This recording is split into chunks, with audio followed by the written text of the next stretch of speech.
Hello, my sewing friends. This is Friday Sews. I'm Jen, and this is my sewing room where things are coming together. I'm finally to the point in redoing this room where I'm just putting things away. So I'm thrilled about that because that's where everything starts to get cleaned up, and it's like, you know, I can't work in a mess. I have to at least have it straightened up. I'm the same way in the kitchen. I have to do the dishes, wipe down the counters, and then I'm ready to cook. So I'm excited about this. I'm kind of past the point of figuring out where to put everything, and I'm to the point where I'm putting everything where it needs to go. So let's see, sewing. I have a little bit of sewing to do this weekend. One of the things is my Sew Maxi for Mother's Day dress. It is Vogue 9104, and it's all cut out now. I used a shower curtain with a very bold, big print on it, and I only had enough for the front of the dress, so I ended up finding some other fabric that I had and using that for the back. I was gonna color block it out, but I thought, no, let's just take the path of least resistance, you know. This is obviously, it's a dress, and then you attach this skirt to it. That's, I think what they call it is the skirt. But I cut mine all in one piece. Yeah, I think it's gonna be gorgeous. It's really a simple pattern, and it even says, very easy. And so, yeah, I'm hoping to get that done this weekend. But you know what? If I don't, that's okay. I cannot meet every challenge. Life gets in the way and takes over, and what are you gonna do? You know, you do the best you can, but if I have deadlines that are putting pressure on me, that takes all the fun out of it. And I sew because I love it, and I don't wanna stop loving it because I'm all wigged out about something.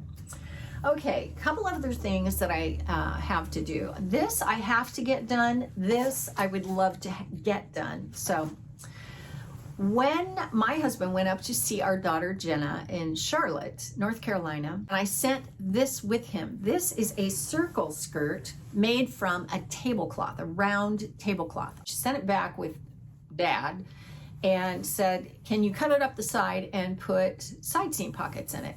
And I said, I don't want to do that. I don't want to do it because this piping at the bottom. And I love the piping because it gives it weight, and I don't want to mess around with that piping. And so if I were to cut a side seam, I would have to cut through the piping unless I wanted to remove the piping and see if I could put it back on. But I don't want it to look like it's been a side seam. You know, if I had made this and had side seams in it, then I would have put the piping on after I did it, and it would have been seamless. And yeah, it won't be.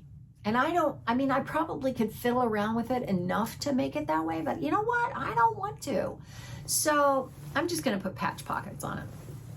That's just gonna have to be good enough. I have some more of this linen left, so I'll just do that. And I know she wants side seam pockets, but you know what?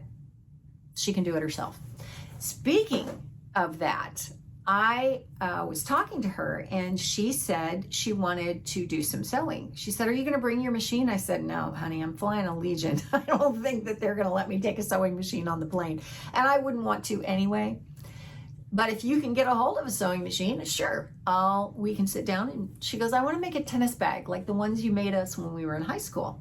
And I did that. I self-drafted a pattern, and I just used quilted fabric, and it turned out really pretty. Anyway, I thought that's an easy pattern to take up there with me. And so I decided I would go on shopgoodwill.com, which is Goodwill Industries, which is a thrift store here in the US. It's a chain of all kinds of them. And I found a Singer, and I checked the price for a new one, and I paid less than half of that. It's an auction where you bid and then you either win it or don't. And so this is a Singer heavy duty machine. I know it's a good machine because my friend Carmen has that machine, and so does my friend Heather. And I don't know if they have exactly the same model, but they make different versions of it. So we're going to be sewing when I go up there. And I am thrilled about that because she only lives about 3 hours from Andra Makes. Yes. Andra said, is there any way we can get together while you're here? And I said, yeah, I'll check. And so we're going to meet her somewhere between the two places, and I'll take Jenna with me, of course, and that'll be a bonus that we both get to see Andra. So I am thrilled. She's just such a talented, wonderful, godly woman. She's just really talented. I got to tell you, she just really is, especially with quilting. A couple of other things. This weekend is Mother's Day here in the U.S. It is Sunday, and did your mom teach you to sew? Does your mom sew? Does your mom have anything to do with your sewing? Do you sew for your mom? My mom taught me to sew, and I think she gave me one of the greatest gifts that I've ever had in my life, and I am so grateful for her and so grateful for that. So happy Mother's Day, Mom, if you're watching this. And yeah, let me know. Let's talk about that in comments. I just did a video this past week about 15 words that you and I need to know and we need to pronounce correctly. And it was so much fun to read all the comments because there were people who got tripped up on the same words I did. Anyway, it was fun to look all that stuff up and then to read all the comments and hear people go, oh, I missed 3 of them, and oh, I only missed 1, and oh, I don't know that I got any of them wrong. And then other people were going, oh my gosh, I've gotten so many of those wrong. So that was really fun. Well, a couple of people said, oh, you should talk about these words. And so I have 4 words that one is really just a clarification of a word. I'll start with that. Toile de Juillet. That is referring to the fabric, which is toile, which is, if you might remember, that is fabric that has a pastoral scene printed on it. It's usually only done in 2 colors, and yeah, it's a pastoral scene. So, you know, think boy with sheep and a tree, something like that. Well, Toile de Juillet is named for the town of Juillet-en-Josas. Jossa? Anyway, it's in France. And my friend Lucia will help us pronounce that, won't you, Lucia? Okay, so there's that. And then on the subject of toile, there was a word that someone brought up, chinois and chinoiserie, which literally means Chinese in French. That is, it doesn't refer to fabric specifically, but it refers to kind of an overarching words, an overarching style, which has to do with bringing the European perception of Asia into things like home decorating and architecture and art and fabric and all kinds of things, all kinds of creative things. So chinois is a fabric that's like toile. In that, toile fabric is a pastoral scene. Well, chinois is the same thing as toile, but it's Asian scenes, or at least the 17th and 18th century European view of what an Asian scene was. Yeah, so anyway, that's what that is. Chambray is one of the words, and the issue was people pronounce it chambray, and it's actually not chambray, it's chambray. And that is, we all pretty much know what chambray is, right? It's shirt weight, usually. It might be a little heavier, but not much. And it is, the technical term is it's a gingham where the weft goes up and down, the warp goes this way. The weft is white, always white, and then the warp is a color. So you can have pink chambray, blue chambray. Blue chambray is usually the common one that you see. And, you know, shirts are made out of it. There's a difference between it and Oxford cloth, but I didn't look all into that. So if you want to look that up, knock yourself out. Anyway, it's people think that it's similar to denim, and it is, but denim is heavier, and denim tends to be woven in a twill weave, whereas chambray is a gingham weave. I don't know. I think the reason they're calling it a gingham weave is because of the dyed yarns that get woven together. So, salvage and selvage is the other one. Someone asked if I could clarify that, and okay, salvage is two or three things. Originally, it was to rescue, it's a verb, to rescue a wrecked or disabled ship from something at sea. What's that? I can't even read my own writing. Loss. From loss at sea. That is what salvage originally was. It also has come to mean in more modern times to retrieve or preserve something from loss or adverse circumstances. So you rescue something. It doesn't have to be a ship. It can be anything. But I did not know this.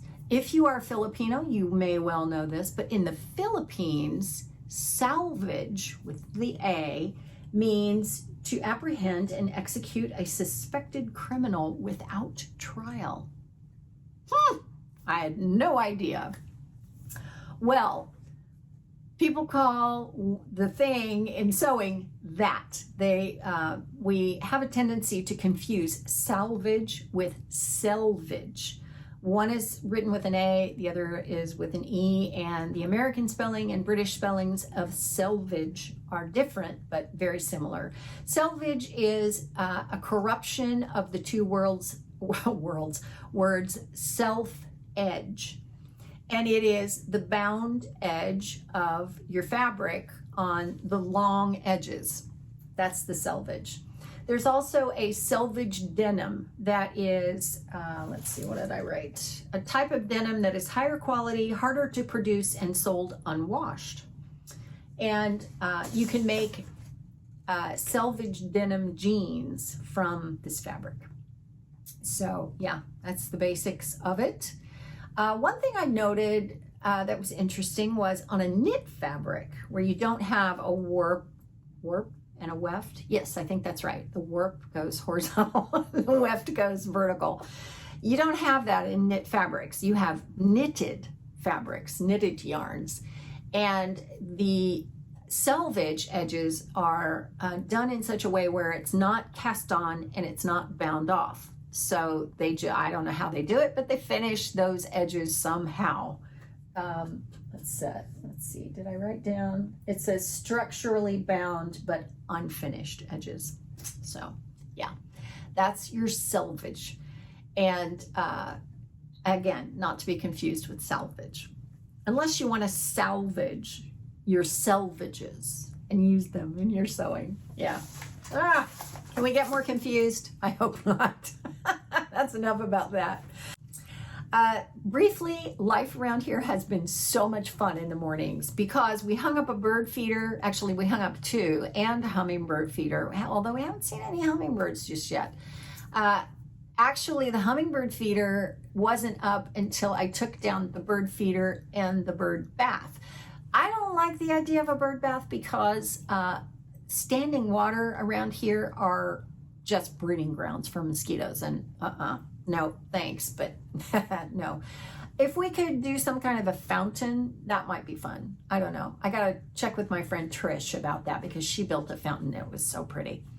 And she did it out of salvaged materials. But anyway, so we have a bird feeder that looks like a little blue house, and we hung it up in the tree. And of course, first thing that happened, you know what I'm gonna say, don't you? Our squirrels got a hold of it. Yeah, so they've been cleaning it out, even though there's a lot of birdseed left in it. So we've got that, and then we've got kind of a hanging, it looks like, I don't know, like a round tray of birdseed.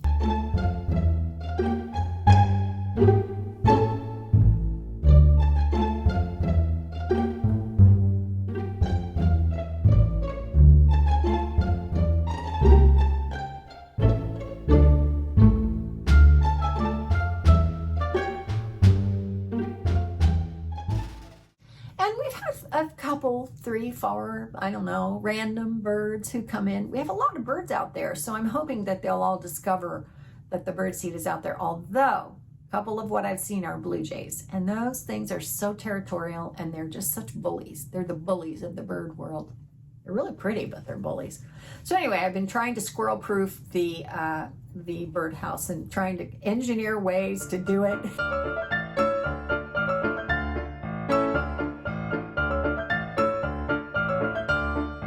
It's just been hilarious. They are so funny, and they are physics geniuses, because like this one he'll go about halfway up the tree, and then he'll go 1, 2, 3, and then he'll jump. And the way that they can jump, you know, flying squirrel, they really are very, very aeronautically balanced and smart, because they can spread their bodies out in such a way that they don't ever land on their backs. You know, pretty much they always land on their feet like cats. So, and they can twist their bodies midair, and they're just really smart. So anyway, been feeding the squirrels. I need to get a squirrel feeder, one specifically for the squirrels. So yeah. The only other thing is I have 2 plants here on my table, and we'll see how they do. Hopefully I will at least come up with some kind of an army green thumb that's a, you know, cross between green and brown. I don't know. We'll see. We'll see.